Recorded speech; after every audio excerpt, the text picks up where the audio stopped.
ಪ್ರಜ್ವಲ್ ರೇವಣ್ಣ ಭಾರತಕ್ಕೆ ವಾಪಸ್ ಆಗೋದಿಲ್ವಾ? ಹಾಗಾದ್ರೆ ಈಗಾಗಲೇ ಭಾರತದಿಂದ ತಲೆಮರೆಸಿಕೊಂಡಿರುವಂತಹ ಲಲಿತ್ ಮೋದಿ, ವಿಜಯ್ ಮಲ್ಯ ಪಾಲಿಗೆ ಸೇರ್ತಾರಾ ಹಾಗಾದ್ರೆ ಪ್ರಜ್ವಲ್? ಹಾಸನ ಸಂಸದ ದೇಶಕ್ಕೆ ಮರಳುವ ಬಗ್ಗೆ ಅನುಮಾನ ವ್ಯಕ್ತವಾಗ್ತಾ ಇದೆ. ವಾಪಸ್ ಬರೋದು ಬಹುತೇಕ ಡೌಟ್ ಅನ್ನೋ ಚರ್ಚೆ ವ್ಯಕ್ತವಾಗ್ತಿದೆ. ವಿದೇಶದ ನಾಗರಿಕತ್ವವನ್ನ ಪಡೆದಿರೋದ್ರ ಬಗ್ಗೆಯೂ ಕೂಡ ಚರ್ಚೆ ಆಗ್ತಿದೆ ಅನ್ನುವಂತಹ ಅಪ್ಡೇಟ್ ಅನ್ನ ಈಗ ತಾನೇ ನಮ್ಮ ಪ್ರತಿನಿಧಿ ಕೂಡ ನೀಡ್ತಾ ಇದ್ರು. ಯುಕೆ ಸಿಟಿಸನ್ಶಿಪ್ ಅನ್ನ ಪಡೆದಿದ್ದಾರೆ ಅನ್ನುವಂತಹ ಚರ್ಚೆ ಕೂಡ ರಾಜಕೀಯ ವಲಯದಲ್ಲಿ ಕೇಳಿ ಬರ್ತಿದೆ. ಮತ್ತಷ್ಟು ಲೈವ್ ಡೀಟೇಲ್ಸ್ ನಮ್ಮ ಸೀನಿಯರ್ ಪೊಲಿಟಿಕಲ್ ಕರೆಸ್ಪಾಂಡೆಂಟ್ ಮಂಜುನಾಥ್ ನಮ್ಮ ನ್ಯೂಸ್ ಡೆಸ್ಕ್ ಇಂದ ನೀಡ್ತಾ ಹೋಗ್ತಾರೆ.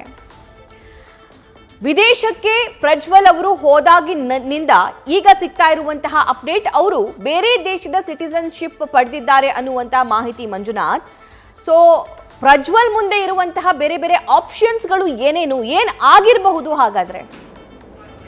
ಸಭಾ ಪ್ರಜ್ವಲ್ ರೇವಣ್ಣ ಪ್ರಕರಣಕ್ಕೆ ಸಂಬಂಧಪಟ್ಟಂತೆ ಸಾಕಷ್ಟು ಚರ್ಚೆ ಆಗ್ತಿದೆ. ಯಾಕಂದ್ರೆ ಲೈಂಗಿಕ ದೌರ್ಜನ್ಯ ಪ್ರಕರಣಗಳು ಜೊತೆಗೆ ಅತ್ಯಾಚಾರ ಪ್ರಕರಣಗಳು ದಾಖಲಾಗ್ತಿದ್ದಂತೆ ಪ್ರಜ್ವಲ್ ರೇವಣ್ಣ ದೇಶ ಬಿಟ್ಟು ಜರ್ಮನಿಗೆ ಪ್ರಯಾಣ ಮಾಡಿದ್ರು ಅನ್ನೋ ಮೊದಲಿಗೆ ಮಾಹಿತಿ ಸಿಕ್ಕಿತ್ತು. ಆದರೆ ಈಗ ಲಭ್ಯ ಆಗಿರುವಂಥ ಮಾಹಿತಿ ಪ್ರಕಾರ ಬಹುತೇಕ ಅವರು ಇಂಗ್ಲೆಂಡ್ ಅಂದರೆ UK ಶಿಫ್ಟ್ ಆಗಿರುವ ಸಾಧ್ಯತೆ ಇದೆ ಅನ್ನೋ ಒಂದು ಮಾಹಿತಿ ಲಭ್ಯ ಆಗಿರುವಂಥದ್ದು. ಪ್ರಮುಖವಾಗಿ JDS ಪಾಳ್ಯದಲ್ಲಿ ಈ ಒಂದು ವಿಚಾರ ಸಾಕಷ್ಟು ಚರ್ಚೆಯನ್ನು ತಂದೊಟ್ಟಿರುವಂಥದ್ದು. ಯಾಕಂದರೆ UK ಸಿಟಿಸನ್ಶಿಪ್ಪನ್ನು ಪಡ್ಕೊಂಡ್ರೆ ಅಲ್ಲಿನ ಕಾನೂನುಗಳ ರಕ್ಷಣೆ ಸಿಗುತ್ತೆ. ಯಾಕಂದರೆ ಭಾರತಕ್ಕೆ ಅವರನ್ನು ಹಸ್ತಾಂತರ ಮಾಡಬೇಕಾದ್ರೆ ಕಾನೂನು ಕೂಡ ಅಲ್ಲಿ ಸುಪ್ರೀಂ ಕೋರ್ಟ್ ಮತ್ತು ಲೋವರ್ ಕೋರ್ಟ್ಗಳಲ್ಲಿ ಕೂಡ ಪರ್ಮಿಷನನ್ನು ತೆಗೆದುಕೊಳ್ಬೇಕಾಗತ್ತೆ.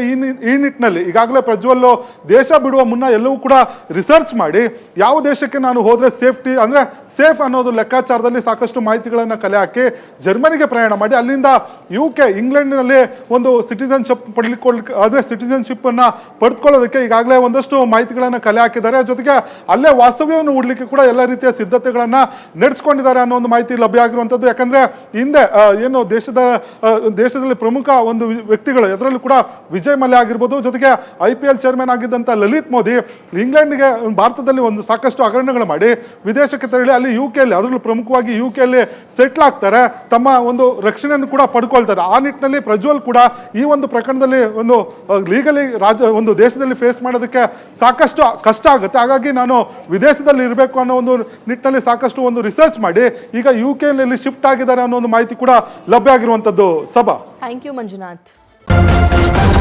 ನ್ಯೂಸ್ ಫಸ್ಟ್ ನಿರ್ಭೀತಿಯಿಂದ ನಿಮ್ಮ ಪರವಾಗಿ.